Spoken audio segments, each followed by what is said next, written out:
In this lesson, we'll further talk about hardware support that can be utilized for threads. And so let's consider the support that we currently have in a uniprocessor to support multi-threading. We have the ability to do thread creation and termination. We have the ability to provide for avenues for communicating amongst threads. And we have to consider how can we accomplish that. And that can be done with our page table, TLB, and cache in the same mechanism. And so what is needed in order to accomplish synchronization for threads? How exactly could we implement a mutex lock? And so we want to consider that a lock would be implemented with the while loop that executes while memory lock doesn't equal to 0, and it will block the thread. Once it's set, memory lock will be set to be equal to 1. And unlocking it, we have memory lock set to equal to 0.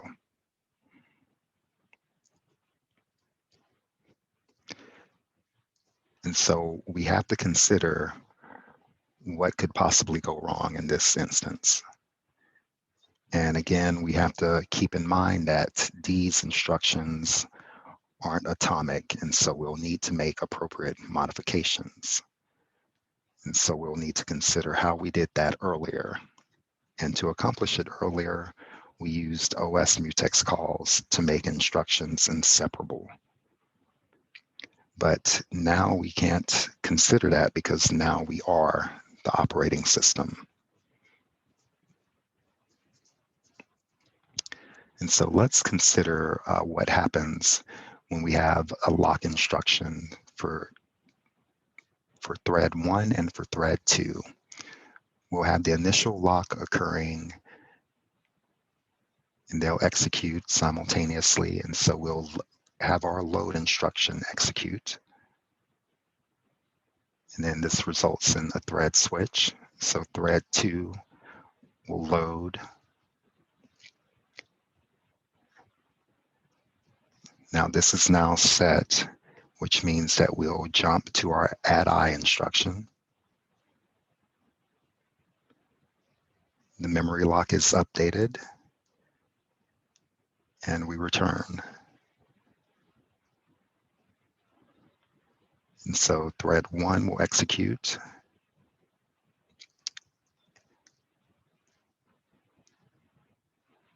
It jumps to our set for add I, and the value in R1 is updated.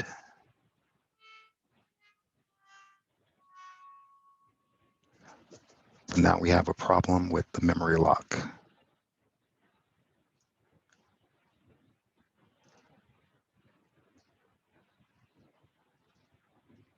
And so let's consider what exactly happened in this scenario.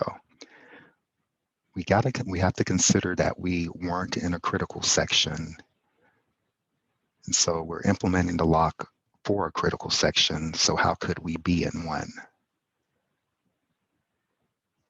And that's when we have to consider that interrupts can happen between instructions. And so what is needed here is we need the test and assignment to be indivisible. And so how can we best accomplish that?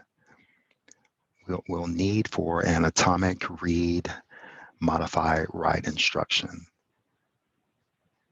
And this is where our test and set instruction comes in. And with our test and set, we have a few things that we have to consider, because the basic approach for this instruction is that we want to read in the current value of the memory location into a specific processor register. And then we want to be able to set the memory location and for this to occur, we need to ensure that for the instruction, if a thread is going to execute, then we need to ensure that it happens atomically. And so we want to be sure to test L and set it to 1. And if L tested originally as 0, we've claimed the lock. If L tested as 1, then we'll need to try again. And so it works similarly to other approaches. On the IBM 370, a compare and swap. On the Intel x86, a fetch and add. And on MIPS ARM processors, it'll be a load, linked, store conditional.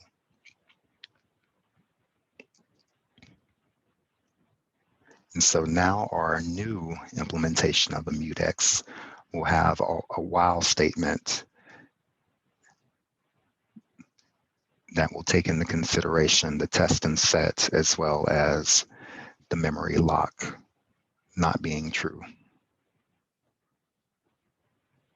And so if those hold, then we block the thread, and when it's unlocked, memory lock is set equal to 0.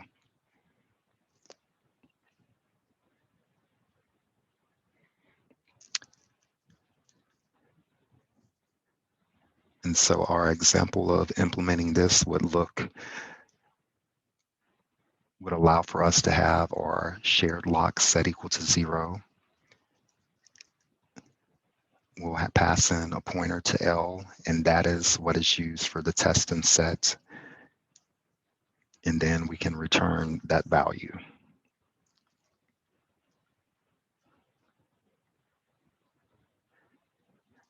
And so with this in place, we need to keep in mind that for 2 threads, T1 and T2, they're going to execute the statement simultaneously. And so my X is going to be considered the local variable in each of T1 and T2.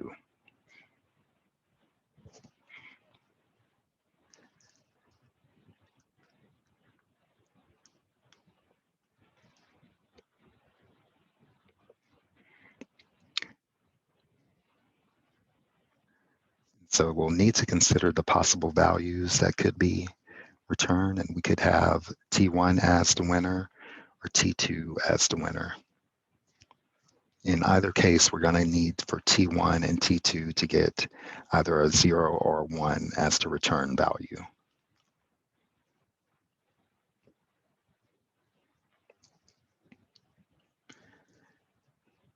And so what are some mechanisms to take into consideration if we go about implementing symmetric multiprocessing systems that can support threads?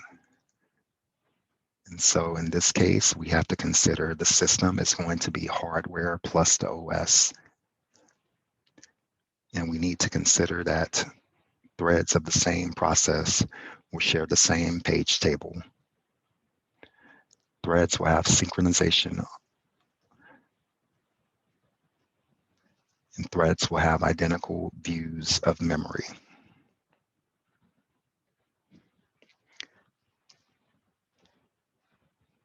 And so using the SMP approach provides for a cost-efficient mechanism for large-scale systems with robust servers that can be utilized.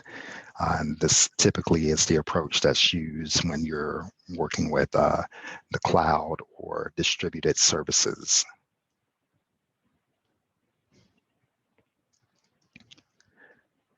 And so for this to occur, we would have all threads would share the same page table. And so all in shared memory for thread 1, thread 2, and thread 3 that are executing. So where would our TLB be? We would have one inside of each of the CPUs that are being shared by memory.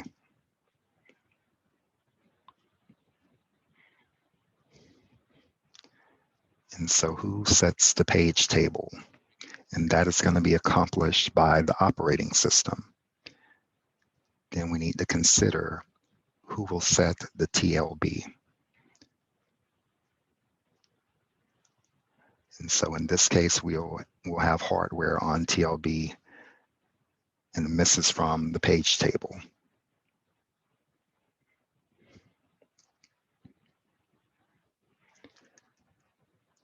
And so some considerations that we have to make for SMP context switch handling include: all in the single CPU case, the TLB must be flushed of the user space addresses on the context switch.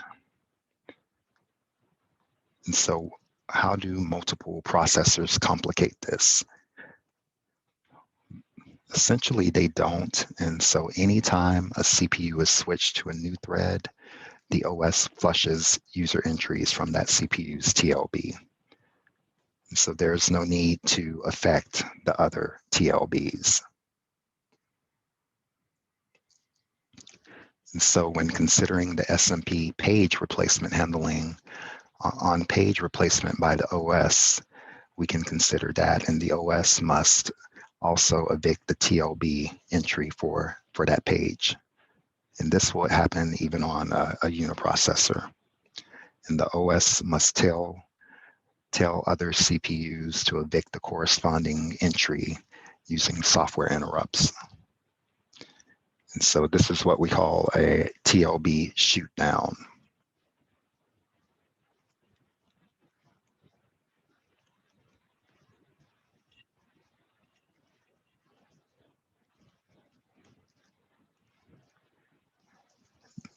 And so all of this happens in software by the OS. And so this essentially denotes a partnership between the hardware and software.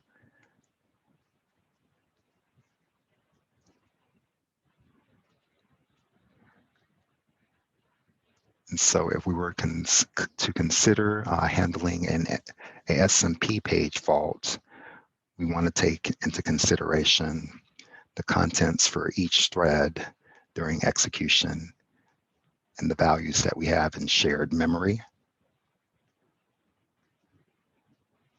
So we know for thread 1 executing,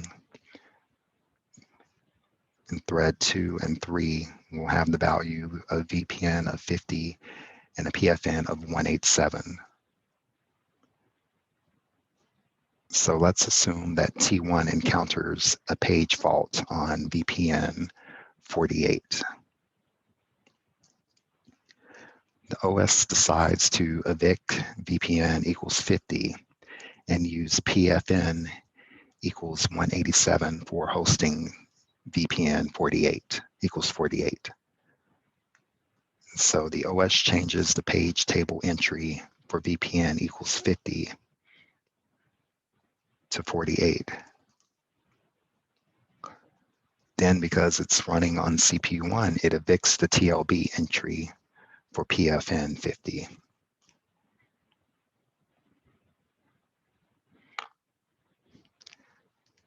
Now we've got a stall in the TLB entries for CPU 2 and 3. So then we have the TLB shoot down, and the OS arranges to invalidate the corresponding TLB entries on the other CPUs. And the CPUs can pull in the PTE when they next reference the VPN equals 48. And so we want to consider that the threads have to have synchronization atomicity as well. And so we've already introduced the test and set instruction. So it should be easy on a multiprocessor, right? The location we use for synchronization is in shared memory. So what could go wrong? We have a memory location L for our test and set. And so each of our CPUs can access it. But what did we forget? Where are the caches at? They're going to be in the CPU. So if L is cached, the cache is wrong.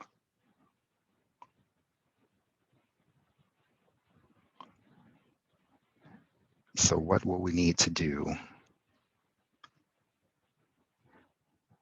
And the easy solution for this is that we bypass the cache for the test and set instruction.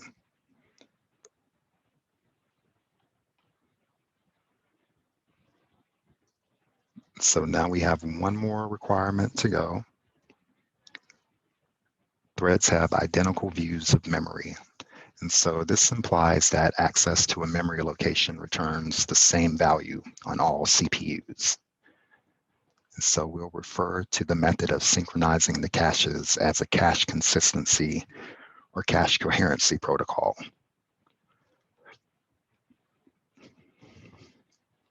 And so there are two possible ways that we can resolve this in hardware. We can have the cache become active and monitors our snoops to bus. We can watch a memory location change value from X to X prime. And so if we have a write and validate protocol,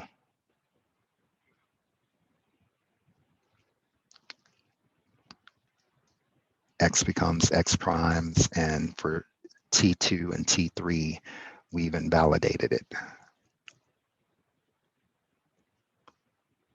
And then we have a write update protocol that allows for appropriate updates for T2 and T3 on the other CPUs. And so this allows for us to maintain having identical views of memory across our shared memory structure.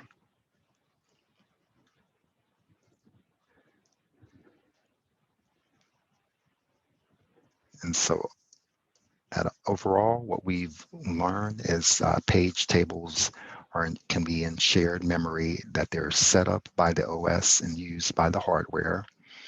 The TLB consistency is software by the OS. Hardware brings the PTE into the TLB from the page table, and page replacement algorithm changes the PT and does the TLB shoot down. We provide it for synchronized atomicity using our test and set instructions, as well as atomic read, modify, write transactions. And we've also provided for cache consistency in hardware that can be used to invalidation based or update based.